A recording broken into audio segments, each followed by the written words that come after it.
Well, this is our elderly Swift motorhome, which the family have christened Ervintrude, which I think you'll see for obvious reasons from the number plate. And if I can get up this bank, what I'm going to do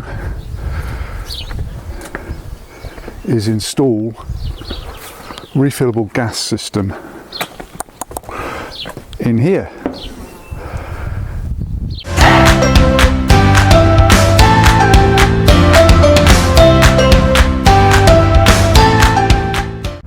So at the moment what I've got is a Calor gas bottle in there, can't remember what size it is, and also a Camping Gaz bottle. And the reason I'm going to install the refillable system is because we got caught out last year when we were in Europe. I didn't realise, being a stupid idiot, that you couldn't get Calor gas in France. So we ran out of gas, or in Europe, and we ran out of gas. So I had to convert the whole thing. Luckily I had some tools with me, to Camping Gaz. And so I decided I'm going to put in a refillable system, and I will take you through that process.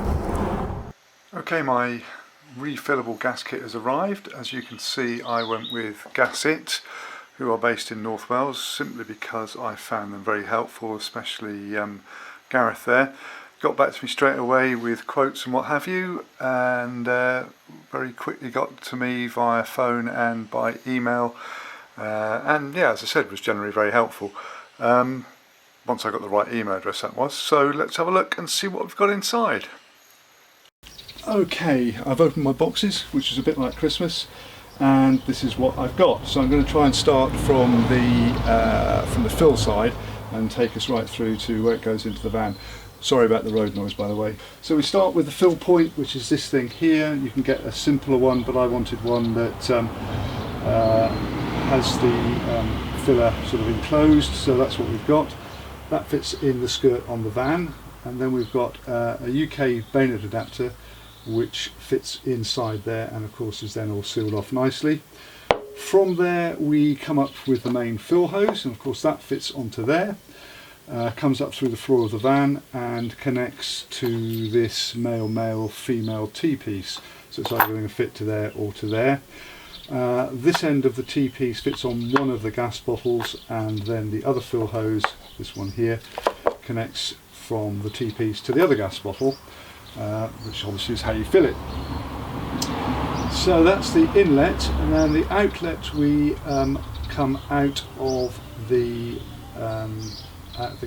bottles with these two hoses here, so they fit onto the outlet on the gas bottles, and they will go to the auto changeover, which is here. So the two hoses will come from the bottles and go onto the inlets on the auto changer. And then we have this adapter here, which allows us to connect the regulator, which is this piece here, which is the original regulator I had. So we go straight from the auto changer to the regulator using this adapter. And then what else we got? Oh yes, we've got the two gas bottle restraints with their straps, which also screw to the sides of the gas cabinet. And then we've got two little, I think they just show you how full the gas canister is. They just clip onto the bottles themselves. So that's pretty much it for the main installation. And then what we've got is, I bought the adapter kit for going abroad. So we've got another UK adapter here, or UK adapter here, which obviously I won't need unless I lose the other one, or unless I use this filter which goes into the adapter. So these all fit in like that. So we've got that. So that's the filter which you use if you're frightened that your gas you're going to use is contaminated in some way. So that fits into the bayonet adapter. And I've got various adapters for going abroad. So I've got a Spanish and Portuguese adapter there. I've got a French and Italian adapter there. And then what they call an ACME adapter, which is for Ireland, Iceland, USA, various other places, maybe even Australia, so I'll go there with the van. So I think that's it. I've got a Rogue adapter here, which is a female, no idea what that's for at the moment, but no doubt I'll find out. And of course we've got the two main bottles, which are there.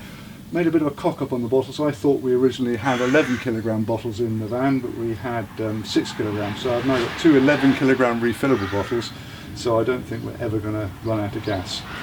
So that's it. So the next thing is I'm going to offer all this up together and show you what it looks like when I've connected it all up, and then after that we'll get it in the van. Okay, I've connected everything up. As you can see, in roughly the configuration it will be when I get it in the van. So the two gas bottles will be in that configuration up against the rear wall of the gas cupboard. So we start with the fill point, the white cup down there, which will be in the skirt of the van below the floor, and then the brass fitting there will sit in the cup, and as you can see the fill hose connects to it, comes up and connects to the silver T-piece there. And then the female section of the T-piece, as I said in the previous section, fits onto one of the bottles, and then the other fill hose comes out and connects to the other bottle. So that's the fill side. And then on the feed side, again, sorry about the road noise. Honestly, you wouldn't think it was a rural village in North Devon on a Sunday.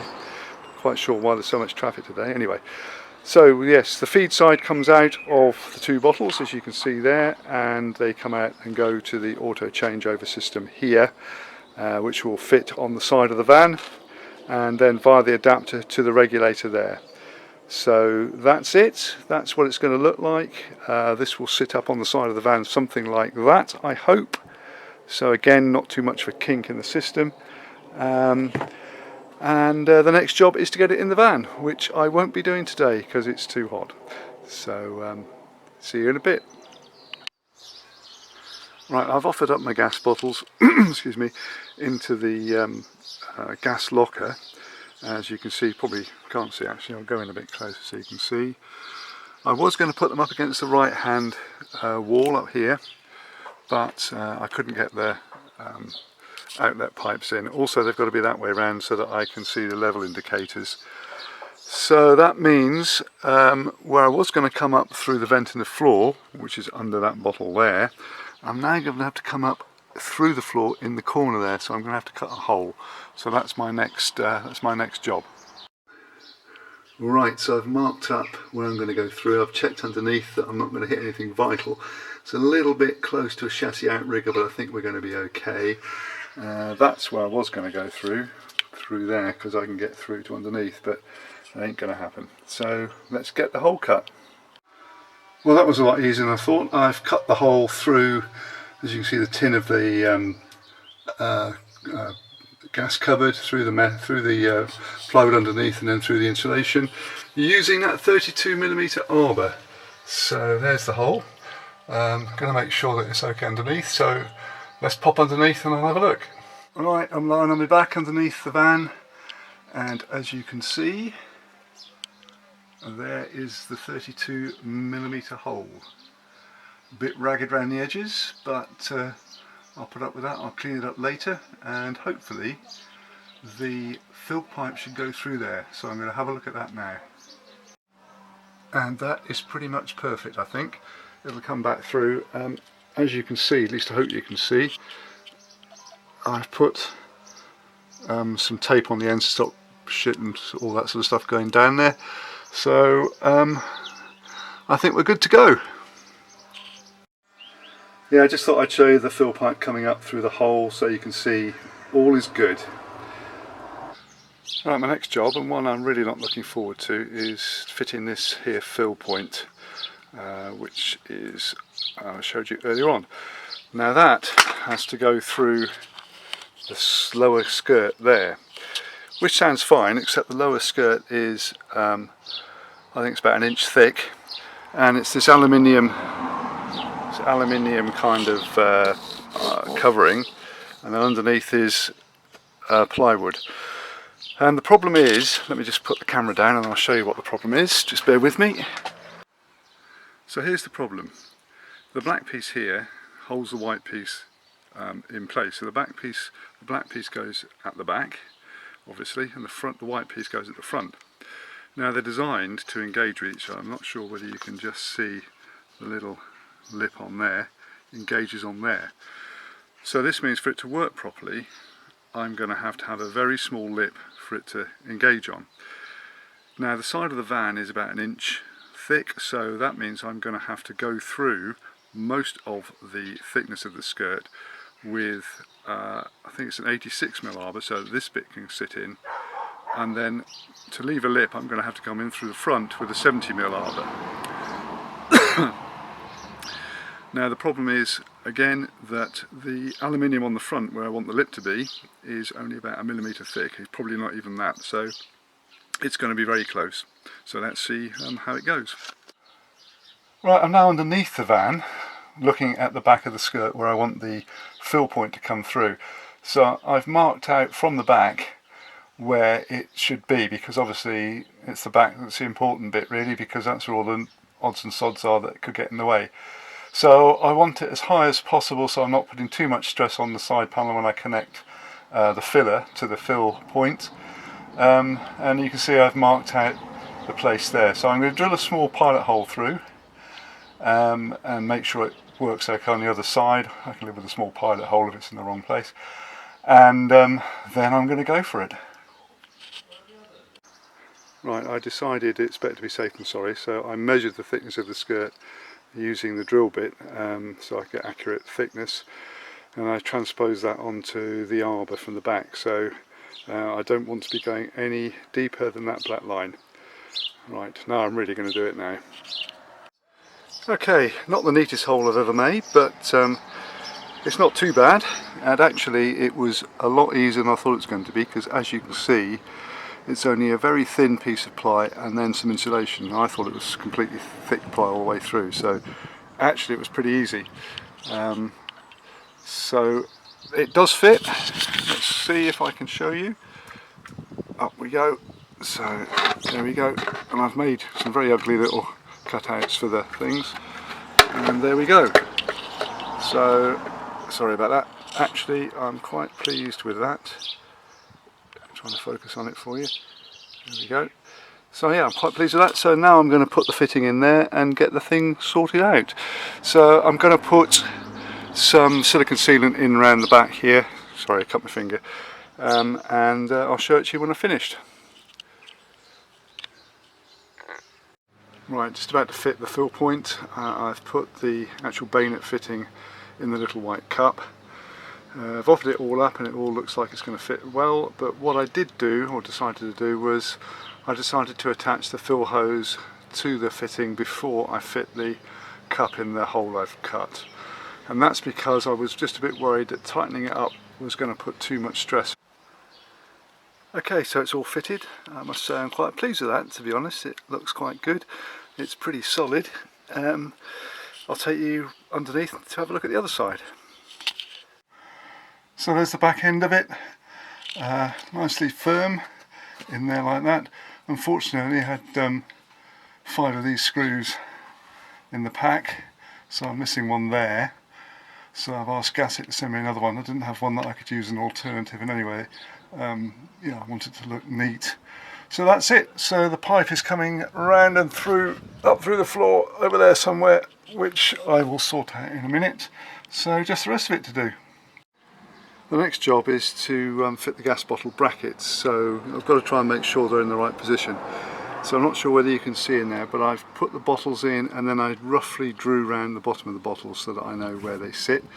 And then I cut out a piece of cardboard, like so, which is the same size as the bottle bottoms. And then we can work out roughly where the bracket goes. So I don't know whether you can see, I've marked over there. So that's where the centre of the bracket will go, and I've done the same on that one. Just about see the mark down there, down there. Come on, focus, that's a good one, that'll do. So that's the next job, is to fit the brackets. Okay, the bottle brackets are in. I've checked the bottles fit and they do, which is good. It was a bit of a struggle, but well, they're in, which is a good thing. I use these little self-drilling screws, don't know whether you can see that. So I drilled a small pilot hole and then they just screw in and self-tap. So next job is to fit the auto changer, which will also mean that the regulator is fitted as well, because that fits directly to it. So that's going to go up on this side here, so I better go on with that. Now there's the bracket fitted, or the bracket for the auto changer is fitted. Now I can't leave that in there and fit the auto changer to it, because the screws for the to fit the bracket to the auto changer come in from behind there. So I'm going to take it off and fit it back onto the auto changer, and then screw the thing to the wall. So there's the auto changer all fitted. I fitted the regulator and this front fill pipe, well it's not a fill pipe, it's an out pipe, to the auto changer before I fitted it, because I was aware that there's only 2 self-tapping screws holding that plastic bracket on, so putting any torque onto those nuts that fit the pipes to the auto changer was going to be dodgy. Unfortunately I couldn't do the back pipe because the nut impinges on the screw for the bracket, so I had to tighten that very carefully by holding that and making sure that it didn't put any torque on the bracket. So that's in, so almost there now. So there's the first bottle in. Best to do as many of the connections up before you put the bottle in. Okay, so the second bottle is in. Everything's been attached and tightened up. I've put the gauges on to the outlets, as you can see. The rubber fill hose is attached to the regulator. So we're pretty much good to go. So I'm going to pop down and put just a little bit of gas in so that I can check it, and I've got some special spray that I can check all the joints with. So that's the next thing, and that will be it. Just wanted to show you the little pad I've put in here, which I think you can probably see, which is just there. And I've put that in to stop the regulator tapping against the metal gas covered wall. So I'll see you again when I put some gas in it. Right, I've been down to our local petrol station to get some LPG for the system, which was a strange experience in itself, to be perfectly honest, having never done it before. Probably worthy of a whole video. And as you can see, I have gas coming through the system, which is good. So I am going to check for leaks now with a special fluid. This is the fluid I bought, and you can get dozens of them. I bought it off eBay. I think it cost me about a £5, I think. It's not an aerosol. Got a thing about aerosols, so it's just a, not quite sure what it is, a pump action spray. I've checked all the joints, including the back one. I couldn't see the joint that fitted onto the other side of the auto changeover system, so I put a mirror in there just to check it. I like to be thorough. I've checked the joint underneath that connects to the fill point, so I'm just going to do, if I can just hold that there, I'm just going to do the last joint. Sorry about that. Here we go. So let's see what happens. Hopefully, wait for a bit. No. So I think we can call that a success. Right, back down and fill it right up this time, then I shall check it again. Well, as you can see from the gauge, I've filled her up and there are no leaks, which I'm really pleased about. So I think we're good to go. If the video was useful to you, please give me a thumbs up, and I'll be really appreciative if you could subscribe to my channel. I'm going to put all the bits that I bought from Gasset below, so you can see what I had to get for the complete system. And I'm really happy to reply to any comments or questions which you might want to post below. Before I go, I should say that I'm in no way sponsored or connected with Gasset. It's just that I did my research and that's what appeared to be best for our rig, but your rig might be different. So thanks very much for watching, and I'll see you next time.